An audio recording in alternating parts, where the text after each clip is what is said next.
Hi, I'm Ben, And I'm Ernie. and this is Budget Nerds.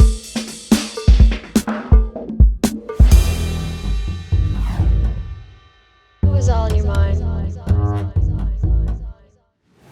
You are not alone. No, you are not.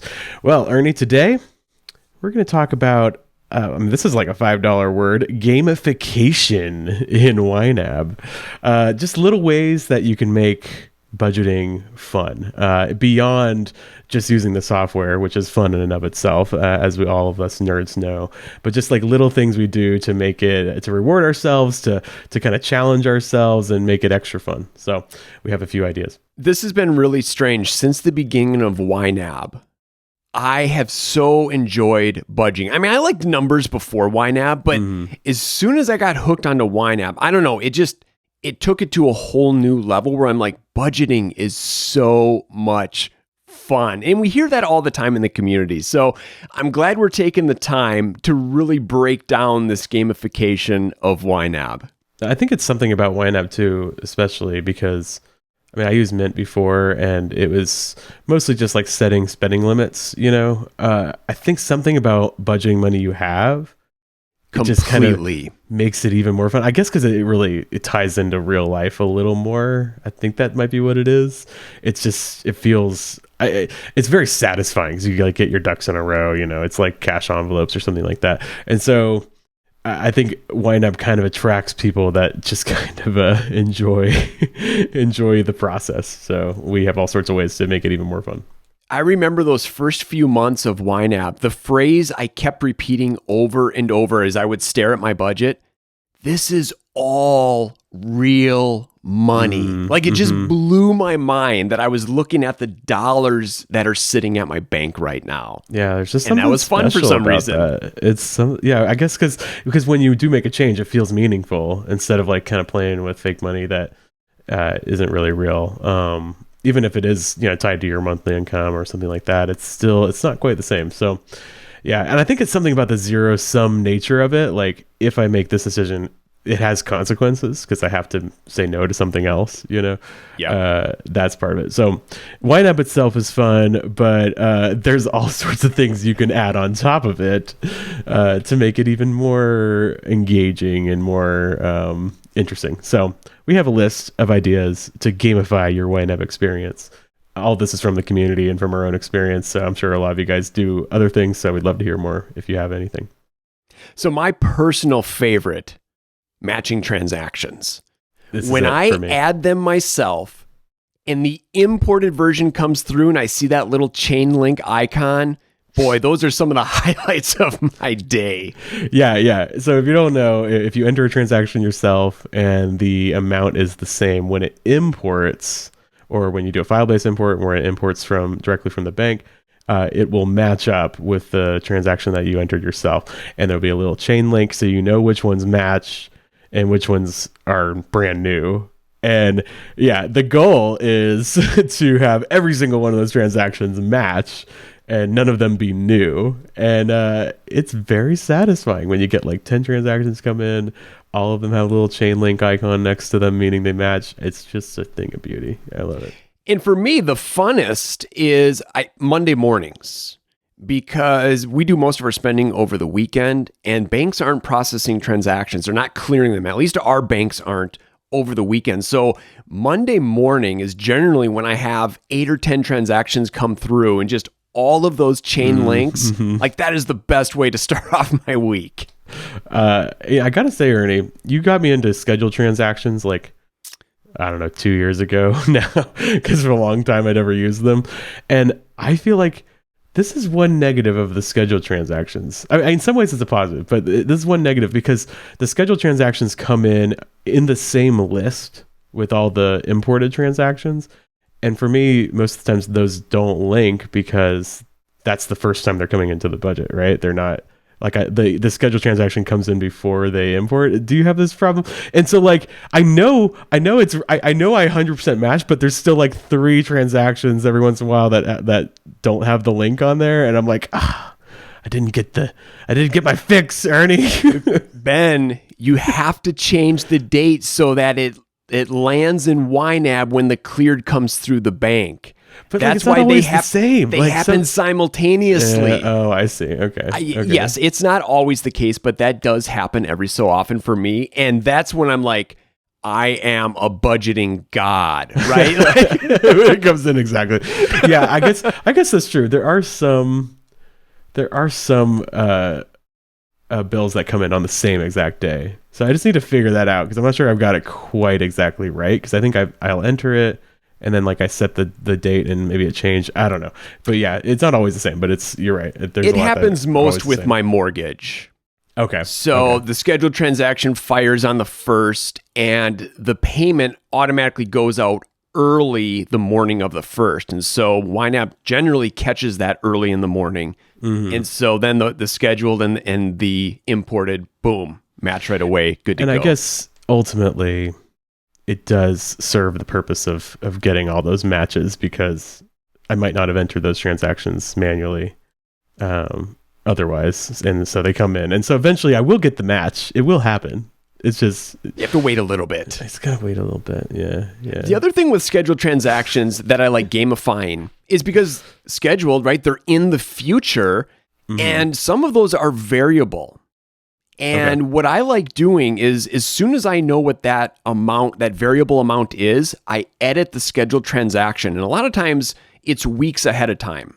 You know, it's the water bill or electric, my credit card payment. As soon as I know what that payment is, I edit the scheduled transaction. And then weeks later, it fires and it matches automatically. And I'm like, yeah, I'm on top of things. Do you just enter the scheduled transaction like with no amount until you know what it is? I just keep the amount that whatever it was last month. Okay. And then I That's interesting. Yeah, because I've had this problem with... So like if the amount is variable, I don't use a scheduled transaction. That's how I've handled it. But like this is with my electric bill specifically. I'll get an email saying, okay, this is the amount of your bill. And because I'm a good YNABber and because I have that add-on that I told you about when we talked about the API episode, go back to that if you want to go to it. I'll add it right away. As soon as I see the email, I'll go ahead and add the transaction. But like they send the email like this is what the bill's going to be, but they don't actually charge me the bill till like I don't know, like a while, like a week. And so this is a thing that annoys me. I don't like when a lot of pending transactions are sitting around in the budget. I hear you. And so maybe I should do that instead of actually adding the transaction. I should go and change the scheduled transaction, and that way it would still come in at the right time because I'm just entering it too early, and it's not really reflecting reality because it hasn't left my account, or it's not even pending. It's just like sitting there, and I know I'm going to pay it. So, and then it just bothers me because I have this scheduled this pending transaction just like sitting there, and I hate having. You ever like when you reconcile every once in a while? It doesn't happen very often on accounts where you do a lot of spending, but every once in a while you reconcile and there happens to be no pending transactions. Yes. That is like the ultimate gamification moment because it's like not only do they match, but you approve them and you file those reconciled transactions away and like your register is just completely clean, completely clear. Yeah, that feels amazing. And I think it feels, at least for me, extra amazing when I can do that at the end of the month. Oh yeah. Because there's something about the rollover, right? Where I'm I want to start completely clean, and so there's a break there. It's an arbitrary break, but there's a break there. Yeah. And it doesn't happen much, but every so often the spending lines up just right where I can enter that new month without any pending or transactions in any of my registers. Yeah. All right. Well, anyways, matching transactions, getting those pending transactions out of there, all that stuff, so satisfying. That's a big part of it. Are we ready to move on, Ernie, to our next topic? Yeah. Okay. This is fun. We've talked about this a lot on Budget Nerds. Figuring out the exact amount for a yearly, non-monthly bill, like beating the escrow amount. we talk about this a lot, how Ernie and I are both very annoyed about mortgage companies taking the fun away from us by making us do an escrow account. And so like we don't get to pay our own and keep track of our own insurance and property taxes, and they don't trust us, even though if they knew who we were, if they knew that we were budgeters, they'd be like, oh, they can do it. Yeah, they take it away from us, and then they always get it wrong. They like send a letter. They're like, oh yeah, well, we screwed up and we're off by $400, so you have to pay us, or you have to. And it's like, dude, just like let me do it, and I won't have that problem. So, anyways, but yeah, so if it's a variable yearly bill, getting it exactly right, that's the fun part, right? Yes. Okay. So here's where this just recently came into play. So my electric bill, very, very up and down. So Wisconsin, winters, we pay a ton of money. Summers, not so much. So what I've been doing over the past 16 months or so is assigning based on the average spent amount. So over the summer, I watched that balance with the surplus, gain a surplus. And I was always thinking, okay, is that average spent amount going to give me enough of a surplus to last the entire winter? And I just about made it. I only had to contribute extra money once, and it was this past month, March. I think I had to add in an extra $1 or extra $100. Okay. But that surplus lasted me pretty much all winter. I and I was like, yes. Yeah, that's an interesting thing. Like when you have too much and you can just kind of ride that surplus for a while and you don't have to add any extra. That's kind of fun. I'm kind of on the precipice. Oh, sorry. Go ahead, Ernie. Well, I was going to say, because I feel like I did that better than the electric company, because there's an option where you can have them give you the average, but then there's always this like even up at the bottom, and even up at the end of the year. And I just, that always made me mad, because I'm like, I wasn't expecting it. And sometimes I got money back. And sometimes you have I had no to pay. way of knowing, because no way. I mean, maybe if you like look at the wattage of hours or whatever that you like, maybe you could figure it out, but like they know that you're off and they tell you all at once. And so it's not really your fault. Yeah. Again, it's just losing control. Yeah. And I think it's so funny. Like even some of those, I've heard some utility companies will actually charge for that service, like an even billing, where they take the average and you pay. So it's really convenient for people because it's the same amount every month. But then, you have to have that even up at the end of the year. And sometimes it's more, sometimes it's less. And it's always more, pretty much. People will even charge for that. And I'm like, well, if you're a YNABer, you don't have to do that, because you can do it yourself. You can do an average yourself and deal with it. So, and you have more control. So that's the whole thing. And I feel like even with the fixed costs, there's some sort of gamification there. I mean, I know I'm paying, I don't even know what the amount is actually, but like $95, because I don't keep track of it in my head. It's all in YNAB. $95 for vehicle registration every single May. I mean, YNAB does the math for me and tells me how much I have to contribute every single month. But even when I get to May and I can see that there's that exact amount there waiting for me, and it had nothing to do with me other than just simply assigning an amount every month, it still feels like I won. Yeah. I totally know how you feel. I'm in an interesting spot there too right now, because I'm about to open my pool, and the way I handle my pool expenses is throughout this fall and the winter and most of the spring when it's closed, I save. I just budget the same amount every month throughout the summer, throughout the winter. I always budget the same amount. That's why so it just builds up over the off season, and then I have hopefully enough over the summer. And so I'm just curious if I've got it right, because I don't think I had it quite right last year. I think I had to do an infusion of extra money there, because I ended up needing more than I thought. So I'm like, I think I have like $120 in there right now for the summer. And then every month going through the summer, I'll add another 20. So I'm just curious if I'm going to end up being right on that. We'll see.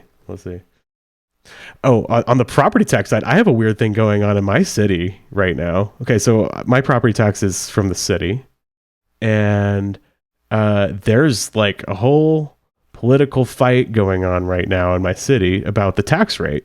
Okay. A bunch of people on city council want to lower the tax rate and also lower some city services, which is obviously causing a whole bunch of controversy and everybody's mad. And I'm just over here like, can y'all decide what the tax rate's going to be so I can change my budget? I don't care what you decide. Just I want the budget to be right. I mean, I have my opinions, but I'm just like, can we just decide, guys? Like, and stop yelling about it so I can get my budget right? Because like I've been saving all year, and like the tax bill comes out in October, and if they're gonna change it now, I'm like, couldn't we decide this before? Like before the year starts? So yeah, I'm just a little annoyed because I'm like, can you just keep it consistent, because I want my budget to be right. And the longer they wait, the more potential margin that they eat into of yours.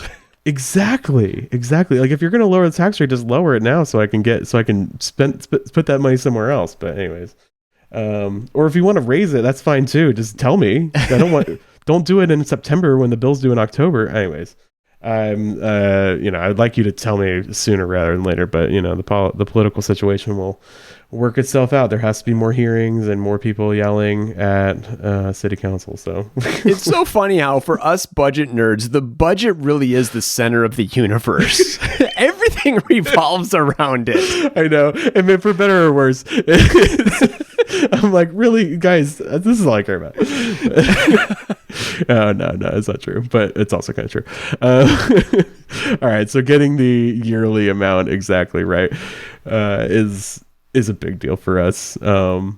What's the next thing, Ernie? What's another way we can gamify YNAB? Another way I love gamifying YNAB is no yellow. So I have targets on most of my categories. I fill them up at the beginning of the month, and then I love seeing how long can I go without any yellow showing up. And again, yellow is not an indicator of success or failure, right? We say that all the time. There's nothing bad with yellow, but if you know why the category is yellow and you're like, just let it be yellow. It's all right. I just don't like it. I like seeing all that green. And so the longer I can keep the budget green, the better I've done. Well, yeah, even though we say it, I feel the same way. It's like, I don't like seeing the yellow, like when I move money.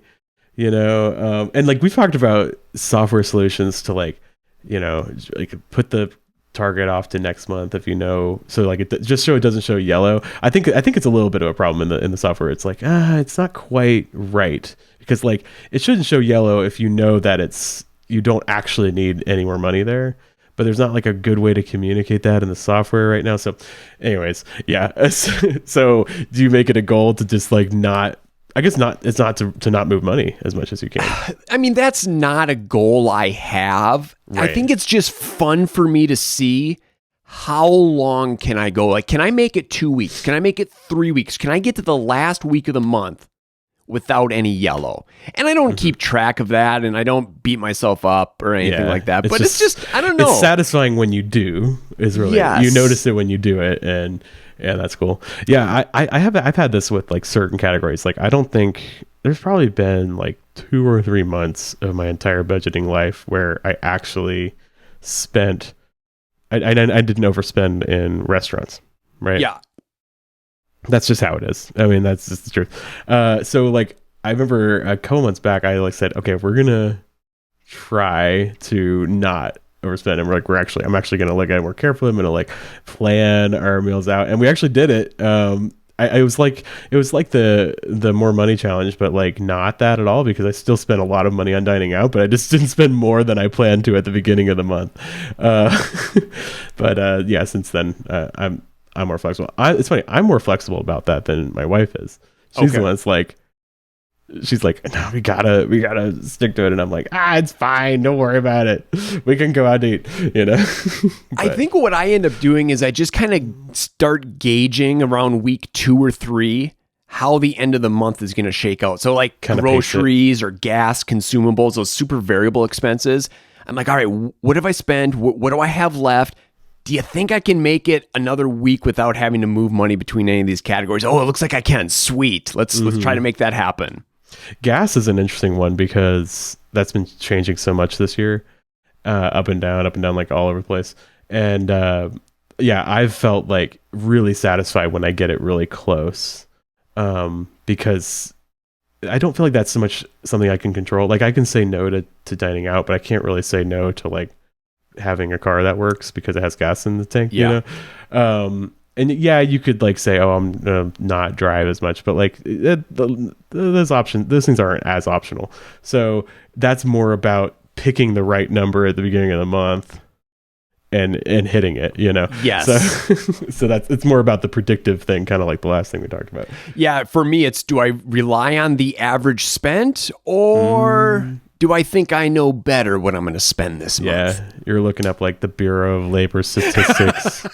I guess that's not labor statistics, like the inflation numbers, and you're like, well, I should do my average spent for the past 3 months plus $22.50 because of the. Yeah, no, you could get real nerdy with it. That would be intense. Definitely not going to do that. But yeah, I'm not doing that. I applaud YNABers who do. But I have raised it and lowered it and trying to like figure out a happy medium, because that's what a lot of my variable expenses are. It's just kind of feeling it out and working out how much you need. And it's kind of fun. And if you find that you're overspending in something, raise it, and eventually you kind of get to a happy medium. And when you do, it's very satisfying. So. Yeah, I love that. Well, how about I take the next one? Since I use credit cards, you don't. So another way I gamify is I always like making sure my payment category matches my account balance. And what I have set up to kind of give me that visual is I use that little pay in full trick, or the target, the credit card target. I select a date. So I do pay in full, or what's the target called? I completely forget. Payoff balance by date. Yeah, payoff balance by date. And I set that date way, way in the future, like 2070, right? Right. I think that's as far as it'll let you, right? As far as it lets me go. Come on, developers. Let us go further. We got a plan here. I mean, I'm going to be... how old will we be in 2070? I don't even want to think about it. I already feel like I'm that old. Will we even be around? I'm not sure. What's the math? Hopefully I'll be around. I mean, that'd be nice, but yeah, maybe not. Yeah, it's like I said, I already feel like I'm that old, 2070. So I don't want to think about it. But yeah, so when my category is green, my payment category is green, I know, hey, it matches. And that just feels good. I think what feels best, though, is just knowing that there's a streak involved. Like, I don't know the last time that my payment category has been off from my account balance. And so like in the back of my head, I kind of know like this sucker's been green for a number of months. Let's keep it going. And I guess the only reason why it would be is at this point is because of overspending or maybe some kind of weird thing with a return or a refund, that kind of thing. Yeah. What I've found, what happens the most often is because I use that scheduled transaction. Mm-hmm. And so, and the amount that is scheduled is always the last month's payment amount. And so if that amount happens to be higher than what I have available, it turns yellow in the next month. Oh, okay. So then that's my indication, I have to update the amount that I'm going to be paying this month now. Okay, so that's not about how much you have in the category. That's about the transaction that's going to be coming in. Oh yeah, that's kind of interesting too. So that's kind of a fun game too, where let's make sure I stay on top of that scheduled payment amount so that it doesn't turn yellow that next month. You get that little yellow to indicate something's wrong. Time to take a look. Yeah, I love that. All right, this is the big one. Reconciling. That's all we have on our notes. Just reconciling. Just reconciling. You YNABers, you know what we're talking about. Just the process of processing transactions, making sure that your account balances in YNAB match the bank balance. Something about that is just so satisfying, right? Yeah, because they're not really connected.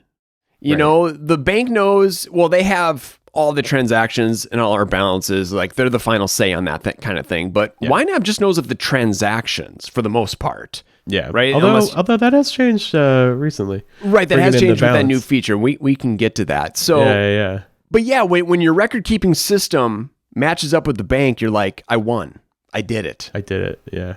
It's just very satisfying. And then there's like all these things around it. Like, how long has it been where, okay, so like on every account it says reconciled X days ago, or X months ago. Like how it's not always been there where it tells you when was the last time that you reconciled. But ever since it's been there, I just like to keep that number really low on all my accounts, especially on the main checking account where I spend. I do that every day pretty much. Yeah, if for that one, if it says reconciled 3 days ago, I'm like mortified. I'm like, oh my gosh, oh, it's horrible. Such a budgeting loser. Yeah. Oh my gosh. I actually don't look at that number. Okay. So it's more based on the quantity of transactions, right? The number that I have there. And so if I feel like the register is over half full with clear transactions, then I know I'm doing something wrong.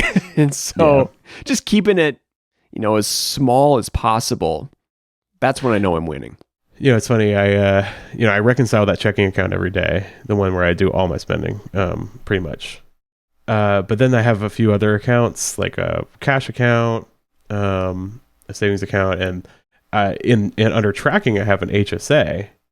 And I don't know. Sometimes I think I don't really need to have the HSA under tracking because I can always look up the balance, But although it is good to track the transactions, so I have like a record of it. But I looked at it recently and it said I hadn't reconciled in 3 months. Whoa.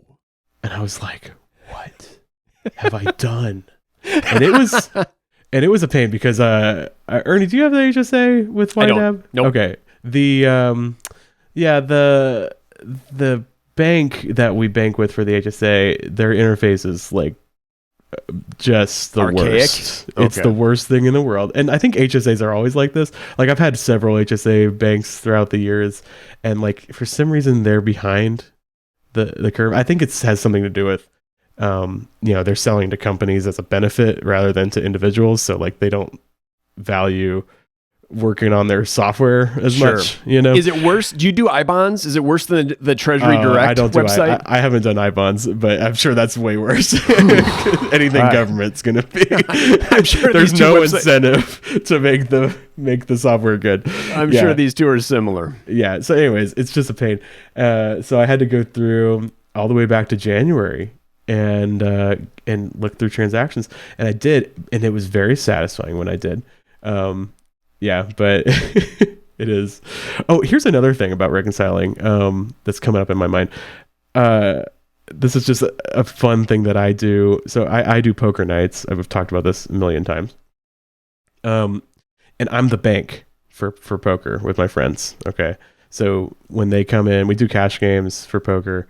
They pay me $30 or whatever they're buying in for, and I give them chips. Poker chips, and I give them potato chips,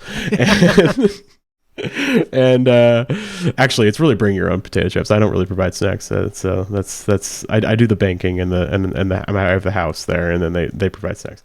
But anyways, I give them poker chips, and then we play, and at the end of the night, they count their poker chips and tell me what they have, and I send them back, usually like Cash App, or we do cash, right? And so I'll have like 20 transactions to put in the next day, going in, going out, right? Yeah. And I always, the next day I'll always I say I'm doing my accounting. And it's just as fun as the poker night. And I'm entering it all, and then I put them all on the same day, and then I do my search, say poker category, and I select them all, and it should, if it all works out, if I select all the categories, the selected total should be the same amount that I made or lost the night before. Right. So if I lost $5 playing poker, it should say -5. If I won $10 playing poker, it should say $10. Right. And sometimes it's just like a little bit off. And I was like, oh man, I was $6 off on one of these, and I'm just like, oh man, this has happened before, where it's like, oh, we made a mistake, somebody miscounted their chips, and I was out $6. That's why sometimes they'll give me a tip to cover that. Yep. But I was looking through, and I realized my mistake. If it's a cash, I'm getting real into it. If they give me cash instead of using Cash App or Venmo, I'll write it down okay, Billy gave me $30. Yep. And then I'll okay, Billy was out for $51. Well, here's what happened, Ernie. I wrote down 51 because that's the amount that went out. Okay. But the 5, the little line on the top of the 5 blended in with the 1. And so it looked like 57. So I put 57 into YNAB, and then it said I was off $6. And I was like looking through all the transactions. I'm like, where did I make a mistake entering this? And I finally realized it, and it was so satisfying when I found the mistake. So anyways, that was a very long-winded way to say, when you find sometimes, reconciling, you do have a mistake. And when you find the error, it is glorious. And I think this is why, we always say, like, hey, if it's like 35 cents, like, please don't spend an hour looking through your transactions. Just do a reconciling adjustment, put it in. And that's the advice that I give everyone. It is not the advice that I take, though. I'm going to find that 35 cents. And the reason why is because it's so satisfying when you do, and it's so unsatisfying when you don't. So anyways, thanks for listening. I'm going to keep talking about this. My turn for story. Okay. Reconciling those cash accounts is extra satisfying because there's generally no paper trail, unless you're using like a, Cash App or, Venmo or something like that. Yeah. But, if you're off, you have to figure out, why am I off, and just thinking through everything. And this happened to me recently. So every Friday, that's when I reconcile the cash account. And so I take out all the cash, I count it on my dresser. I mean, my boys, they've seen me do this, and they're probably like, Dad is just so weird. I do the same thing with my house But cash. it's so satisfying, like touching the bills and counting in stacks of hundreds. We don't like use cash very much anymore. And I'm always like, I love cash. This feels great. But the other week I was off $4. Oh, that's the worst thing that's ever happened. I counted my cash like 3 or 4 times. I could not figure out, and I was thinking through all the cash transactions, and that's the tricky part too. Christy and I both spend from cash, and sometimes we don't communicate who took what out. And then I was just mentioning this in passing to Christy that I was off by a certain amount, and I think I said I was off by a certain amount, and she said, "Oh, was it $4? Was it $4? And it was like, yes, the missing link. What have you done to me? Or was it more like, thank you for explaining that you take $4 out? Thank you for explaining. And I said, what was it for? She's like, oh, I took out some money for Manny, but didn't end up using it. I'm like, where is it? Got the money. To go back in there. So I can, because you can't put it back in there unless you, And so I have like I have a payee called lost, because like if I lost cash, it just says, I just say, we lost it. I don't know where it went. Okay.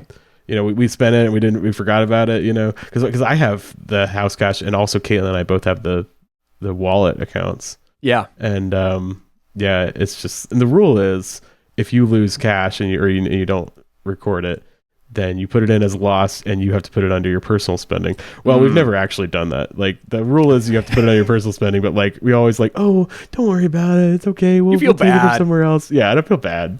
So, gamification brag. I've never lost cash from the cash account. Nice. My reconciliations, when it's all said and done, have always balanced. But I've only had the cash account like 6 months, so anything could happen. I know that will change. Well, it worked out. I mean, you were like, you just got to go to Christy and be like, so did you take $4 out? What happened? Oh, man, I love it. She knows I'm a freak when it comes to the money stuff. So, yeah, she just rolls with it. That's so fun. Okay. All right. So reconciling, the whole process is just fun. Next thing that we have on our list is taxes. Not really YNAB related, but kind of. Yeah, it's kind of. I mean, you use YNAB. Just getting the withholding.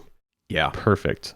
I have never gotten close to getting this right, and it's a source of great frustration for me. I mean, how much are we talking you're off? I have thousands? I have owed like $1,500. I've gotten a refund of like $1,500. So yeah, like probably like 2,000 would be the most that I'd be off one way or the other. But it's but like, I don't understand, because like I won't change anything, and like 1 year I'll owe $1,500, and the next year I'll get a refund for $1,500. So it's just like, what's going on? And I've even like hired a CPA. I hired a really crappy CPA. Hope they're not listening. He was, I hope he is. He was bad. he was bad at his job. I mean, like, I did it all anyway, and I at the end I was like, one of the things I want you to do is like help me with withholding for next year. Well, he just like handed me like a chart, like a paper chart. I'm like, bro, you're not. There's a lot of bad CPAs out there, guys. Because I heard another one, anyways. Yeah, I want to like, Jesse's like always like going on about how great a CPA is, and I know like, I know he would never work with me because it's not worth his time. But like, I just want him to do my taxes because he's so good at taxes.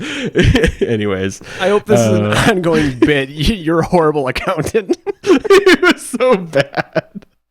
Like, I like it was 1 year. I'm like, okay, I'm gonna actually hire somebody to do this, and like. I just didn't. Yeah, and I've tried to hire CPAs before, and I feel like we're in a weird middle spot where it's like, we're not like our taxes aren't complicated enough to be worth the time for like any CPA. Like they're not going to get enough money out of us to be really worth it. Yep. But then like also it's a little bit more complicated because we don't just take the standard deduction. We do itemize and everything, and so like. It's just complicated enough to be a pain, and for me to possibly make mistakes. And so I don't know. I just haven't quite figured it out. I guess I'll just keep doing it myself. But anyways, withholdings, yeah. I keep laughing People are about like, just do the online calculator with IRS. I'm like, I've done that, man. It's wrong. And it's changed. Yeah. It's different now, that withholding. So yeah. Well, let me share my story, and then I can get into that change withholding. Share your story. I just can't stop laughing about you wanting your accountant to be listening to this. You should listen. If you're listening, man, you didn't do a good job. Okay, you knew you didn't do a good job. We both knew. Anyways, that's funny.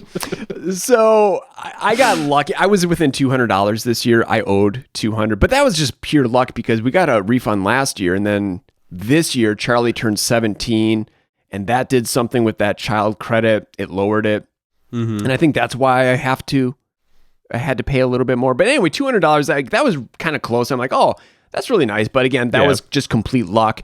So now next year I'm going to try to get it as close to zero. And so I reached out to our accountant here, Lauren, and I was walking through, like, how can I do this? And Lauren's an option?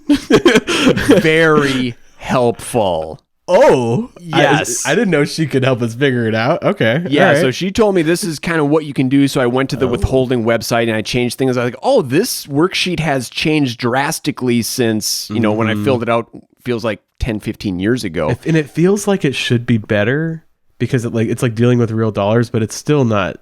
It's not working for me. Anyways, so you can select an actual amount that you want withheld extra. Right. And so I did my forecasting. I'm like, I think this amount should get me to zero, but I'm sure my tax situation or the tax code will change next year, and so I'll probably be wildly off. I don't know. Yeah. Why is this so complicated?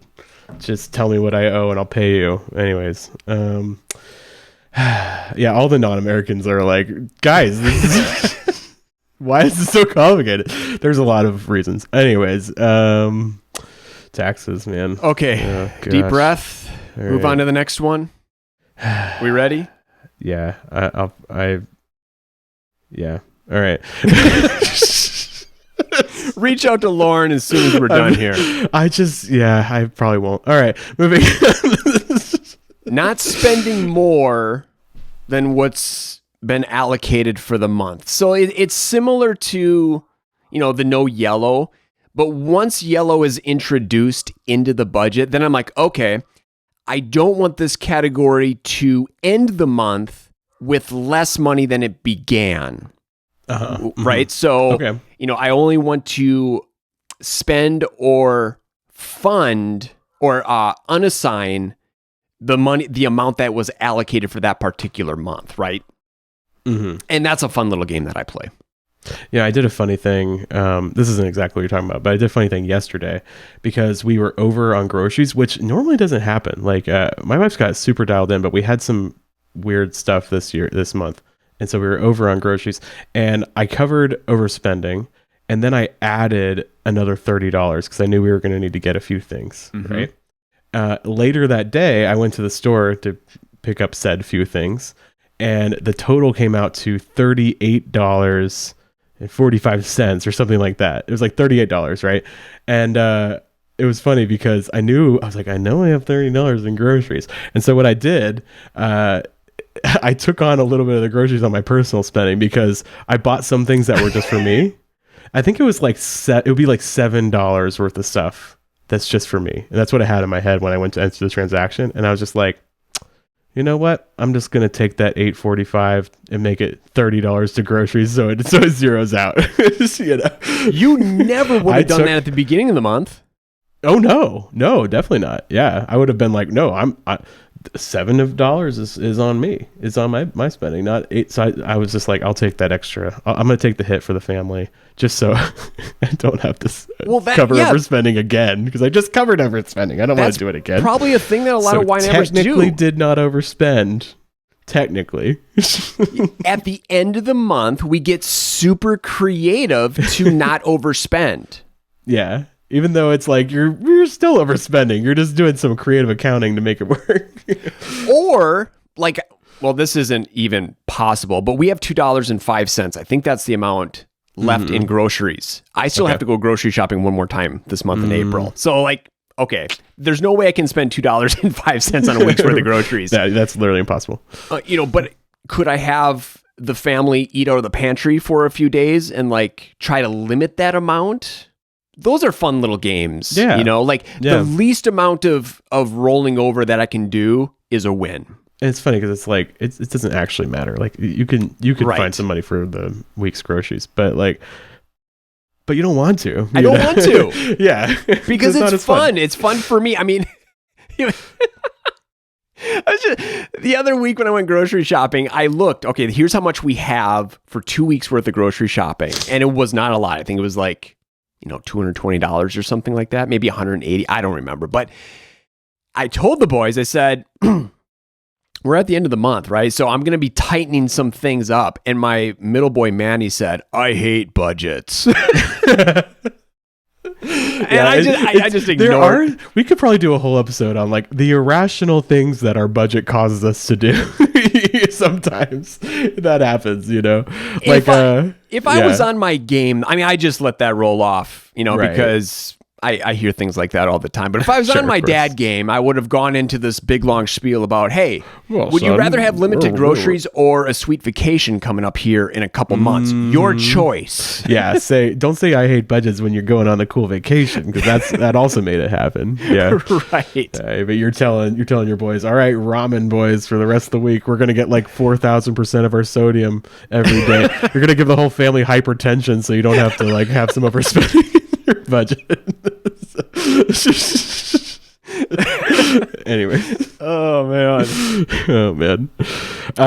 This is a fun one. This one's really funny. Having more fun money than your partner, just at any given time. That's a game. Keeping it real. Play? Absolutely. So for the longest time, it was a game that Christy played. Because, of course, she was playing it because she was winning. She had way more money in her fun money category than me. I mean, we're talking hundreds of more dollars than me. And she loved bragging that she always had more fun money than me.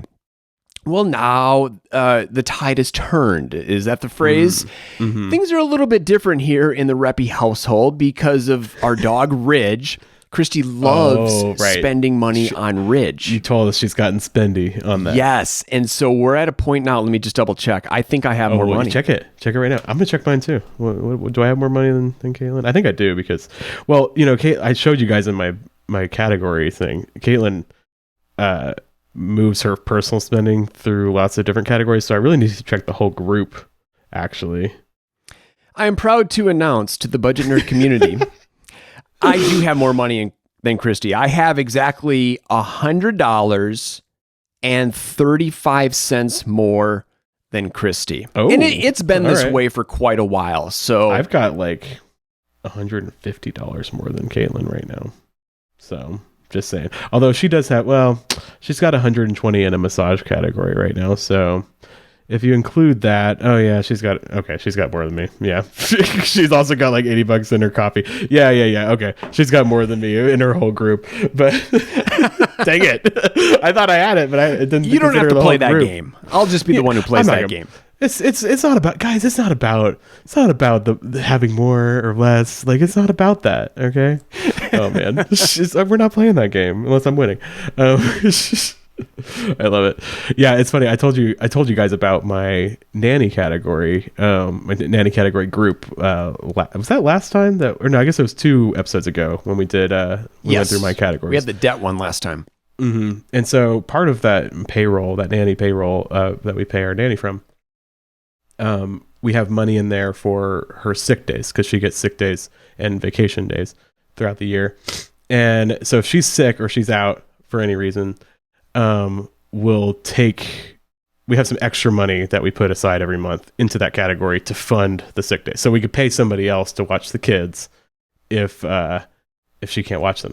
So sometimes she's out sick and we can't find anybody else to watch the kids. So we kind of have to juggle childcare and working.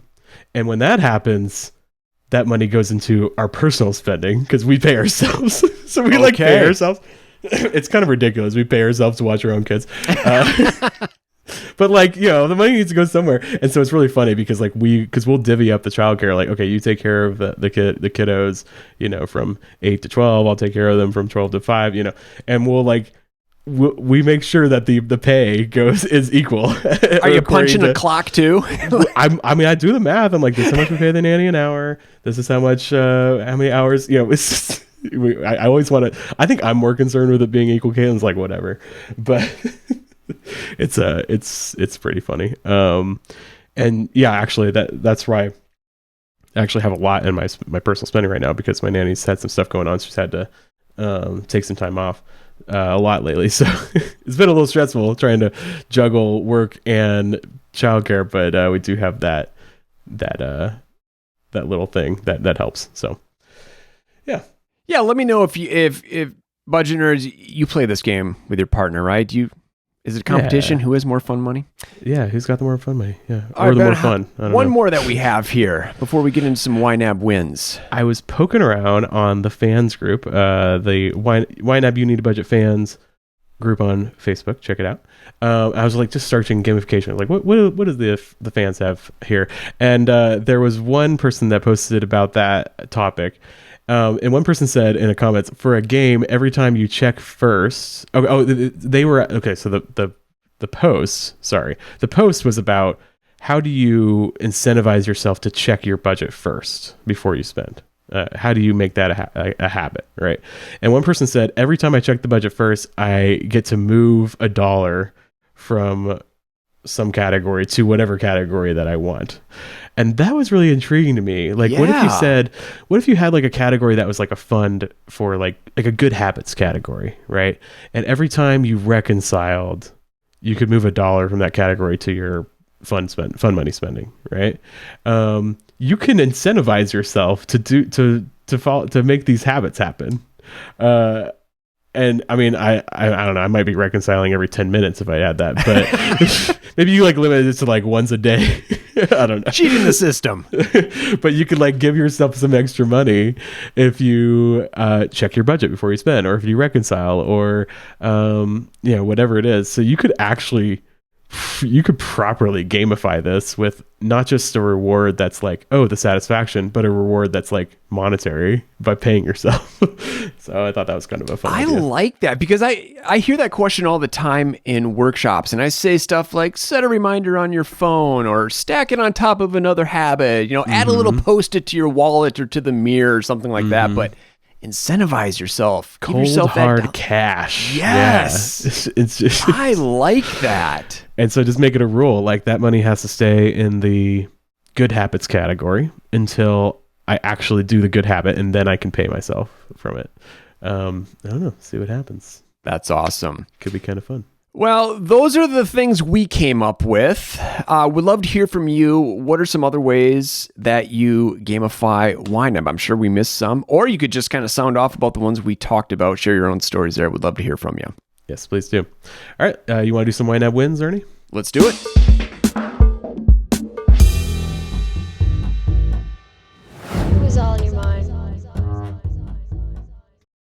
All right, my YNAB win comes from Shirley. Shirley emailed into us and said, in October, I reached that beautiful out of debt except the mortgage condition that I've been striving for since I started YNAB 18 months ago.